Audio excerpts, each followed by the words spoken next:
Mesdames et messieurs les jurés, vous venez de prendre connaissance d'un petit échantillon des actes reprochés à l'accusé par la partie civile. Ces actes, qui sont parfaitement avérés, sont dommageables à notre société à bien des titres. Ils le sont en premier lieu par leurs effets directs sur les citoyens, perturbés dans leur vie quotidienne de diverses manières et qui sont indignés par le laisser-faire des autorités. Mais ils le sont encore plus par leur influence sur les enfants, qui peuvent aisément être fascinés par des individus déviants au point de les adopter comme modèles.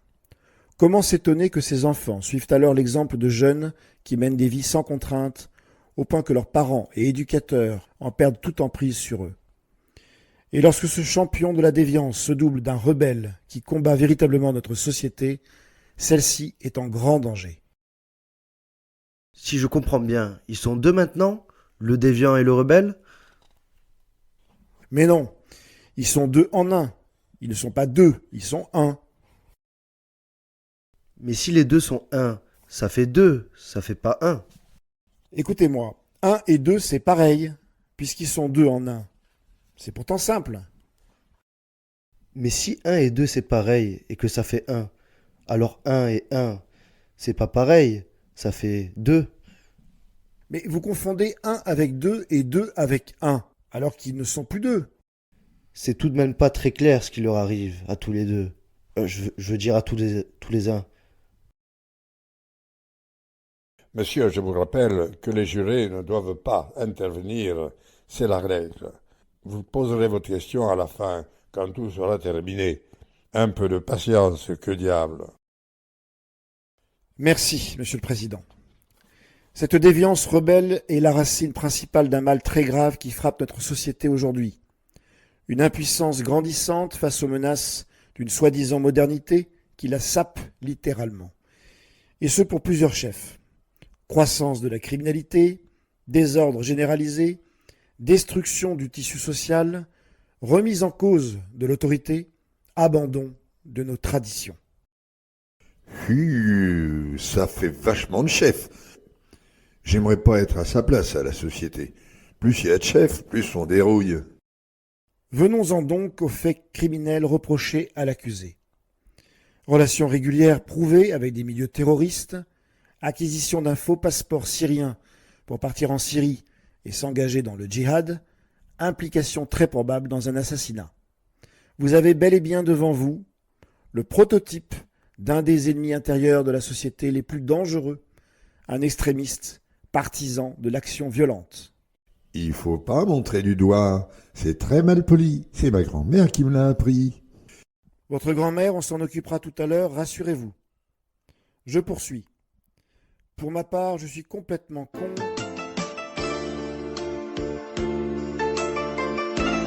Allô? Je vous écoute? Vous m'avez mis en examen pour demain. Et ça va durer 48 heures. Mais je suis en audience présentement. Je ne suis pas sûr que nous terminerons aujourd'hui. Non, je ne suis pas angoissé par cette mise en examen. J'en ai vu d'autres. Allô?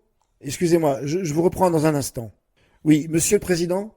Si vous êtes mis en examen, ça pose tout de même un petit problème.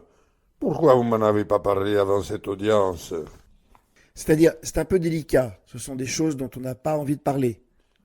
Je comprends, mais là, il faut me parler sans crainte. De quoi s'agit-il? Le médecin qui veut me faire passer ces examens m'a parlé de blénorragie. Mais je ne sais pas exactement ce que c'est. Ah, une blénorragie, mais ça vient du grec. C'est une maladie sexuelle transmissible. Ah bon? Mais je ne connais pas de grec. Alors ce n'est pas une blénorragie. Si cela se trouve, c'est très bénin, un simple petit handicap passager. Passager? Oui, enfin en principe. Merci de m'avoir assuré, monsieur le président. Allô? Je vous rappellerai, mais il va falloir retarder mes examens de quelques jours. Merci, docteur. Excusez-moi.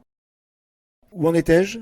Vous disiez, pour ma part, je suis complètement con. Non, j'ai pas pu dire ça. En tout cas, personne ne vous a soufflé. Ça vous est venu tout seul. Vous savez, monsieur l'avocat général, c'est comme pour la blénorragie. Parlons-en 2 minutes, ça vous soulagera. Non, non, c'est trop aimable à vous, monsieur le président. Je préfère continuer mon chemin seul. Donc, je disais que l'accusé était un extrémiste et que j'en étais complètement convaincu. Mais c'est bien sûr. Oui, c'est cela que j'étais en train de dire quand j'étais interrompu par cet appel. Je suis soulagé. Je ne suis pas complètement con. Bah, voilà une bonne nouvelle. Poursuivez, monsieur l'avocat général, poursuivez. Ça traîne tout ça, on ne va pas y passer des heures. L'accusé est, nous le redisons, un extrémiste, attiré par l'action violente. Au cours de l'instruction, il n'a jamais caché ses convictions et il a maintes fois défié l'autorité, se déchaînant contre une société, selon lui, féodale. Ses cibles préférées sont, vous le constaterez au cours des témoignages, les enseignants, les dirigeants d'entreprise et leur hiérarchie, les forces de l'ordre et les magistrats. Moi, j'appelle cela un anarchiste, car il érige ses opinions, attitudes, comportements en système. Et naturellement, il pense qu'il faut abroger toute forme de recours à une hiérarchie aux ordres du pouvoir en place, qu'il soit économique ou politique. On peut donc suivre l'accusé à la trace. D'abord déviant agressif, puis rebelle séditieux, puis anarchiste engagé, et enfin criminel et terroriste. Réel ou potentiel, la réponse vous appartient, mais assurément dangereux dans les deux cas. Juste pour bien comprendre, ça veut dire quoi ériger quelque chose en système? Ériger, c'est un rapport avec une érection? Bien sûr, c'est de la même famille. Ah bon? C'est de l'inceste alors? Mais non, c'est le système qui est en érection, pas les gens. Bon, quand vos systèmes ne seront plus en érection, on va peut-être pouvoir continuer. Madame l'avocate de la défense, c'est à vous. Mesdames et messieurs les jurés, l'exposé de monsieur l'avocat général avait pour seul but de vous préparer, par étapes, à une présentation de l'accusé comme un anarchiste et, in fine, un criminel et terroriste.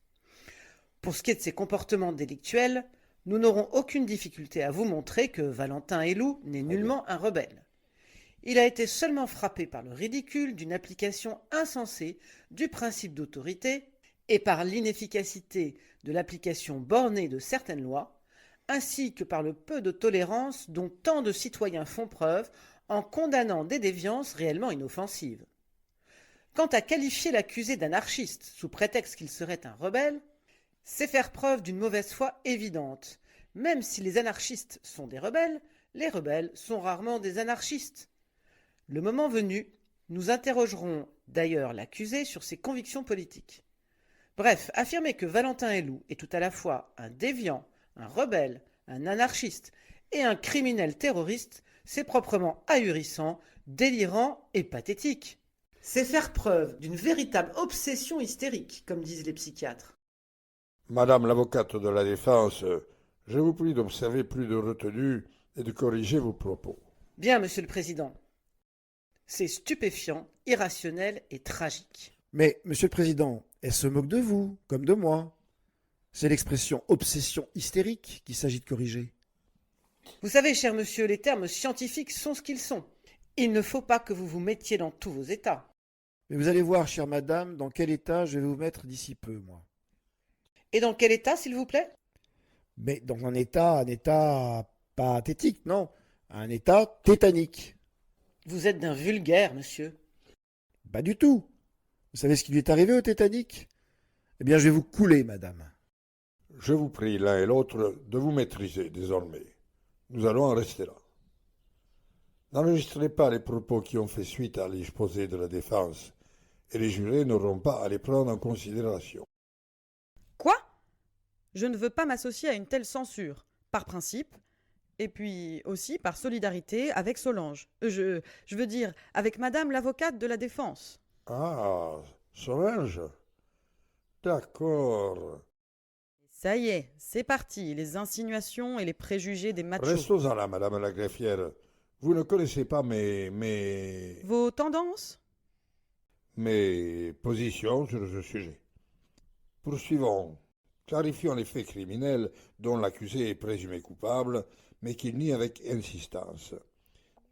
Monsieur l'avocat général va nous donner lecture d'un bref résumé des conclusions de l'instruction sur la partie criminelle du dossier que la défense conteste.